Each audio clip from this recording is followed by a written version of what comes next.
आपका मेरे इस संकट की घड़ी में यहाँ इतनी संख्या में आने के लिए हृदय से आभार।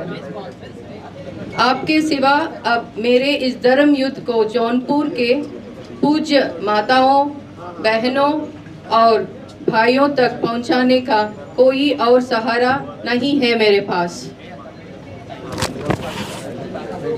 मेरे पति और आपके बेटे का गुनाह सिर्फ इतना है कि वो निर्भीक है। आपकी लड़ाई में उन्होंने कभी समझौता नहीं किए हैं। उन्होंने बिना रुके, बिना थके जौनपुर के लोगों की सेवा किए हैं और जब आपकी आवाज़ को सदन तक पहुंचाने के लिए चुनाव लड़ने का फैसला किया तो उनके ऊपर फर्जी मुकदमे कायम कराए गए। भ्रष्टाचार के विरुद्ध लड़ाई को कोई और रूप दिया गया है। अभी जब माननीय न्यायालय ने बहस के बाद अपना फैसला सुरक्षित रखा था तो भी ये लोग बौखलाहट में उनका जेल ट्रांसफर कर दिया किया है। इन लोगों के अंदर माननीय न्यायालय के फैसले का भी इंतजार करने का या उसका सम्मान करने का साहस नहीं है।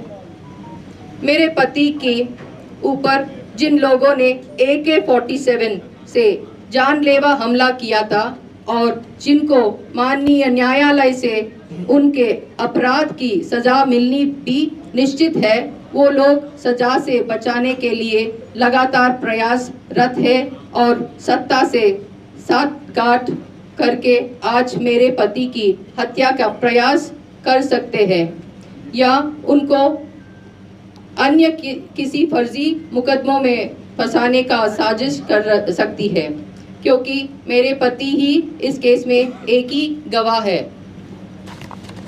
आज मैं माननीय प्रधानमंत्री जी से कहना चाहती हूँ कि विपक्ष और अन्य दलों की सरकार बनाने पर आप मंगलसूत्र छीन जाने की बात करते हैं, लेकिन आज आपकी सरकार में ही मेरे मंगलसूत्र और सिंदूर पर संकट है। मैं आपसे अपील करती हूँ, मेरी भी मंगलसूत्र और सिंदूर की रक्षा करिए। बाबा साहेब के देश में जनता की सेवा में अपना सर्वस्व न्योछावर करने के बाद चुनाव लड़ने की इच्छा रखने की सजा मेरी पति को इस साजिशों से नहीं मिलेगी। ऐसा मुझे माननीय न्यायालय के न्याय और देश के संस्थाओं के कारण विश्वास है। आज मैं पुरुषार्थ और जज्बे की धरती जौनपुर के अपने सभी परिवारजनों से अपील करती हूँ कि आगे आए और एकजुट होकर अपने बेटे की अन्याय की विरोध इस लड़ाई में उनका साथ दे दीजिए। अब आज के बाद ये लड़ाई सिर्फ मेरी नहीं है, अब ये लड़ाई जौनपुर के हर एक व्यक्ति को लड़नी है। ये लड़ाई किसी एक जाति या धर्म की नहीं है, ये लड़ाई होगी अपने बहू के सिंदूर और मंगलसूत्र को बचाने की, आपके अपने बेटे के जान को बचाने की, जौनपुर का सम्मान को बचाने की।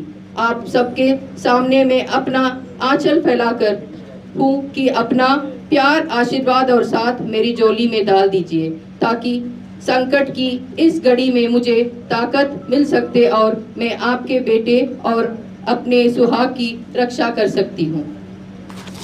मैं आज बहन मायावती जी का हृदय से आभार जताना चाहती हूँ कि जौनपुर के सम्मान को बचाने की इस लड़ाई में उन्होंने हमारा हाथ थामा है और अपना आशीर्वाद दिया है। मैं आपकी बहू हूँ, आज आपके बीच आए हूँ। मेरा सिंदूर, मेरा मंगलसूत्र में मेरे पति धनंजय सिंह जी को दूसरे जेल में शिफ्ट कर दिया गया है। ऐसा क्या वजह है आई जो ऐसा करना पड़ा? इस समय मुझे मेरी बच्चों, मेरी परिवार को खतरा है। मेरे पति पर हत्या का प्रयास किया जा सकता है। आज मैंने जनता की अदालत में हूँ, आप ही फैसला करें। धन्यवाद। आपको यह खबर कैसी लगी हमें कमेंट्स में ज़रूर बताएं। वीडियो अच्छी लगी हो तो लाइक ज़रूर करें।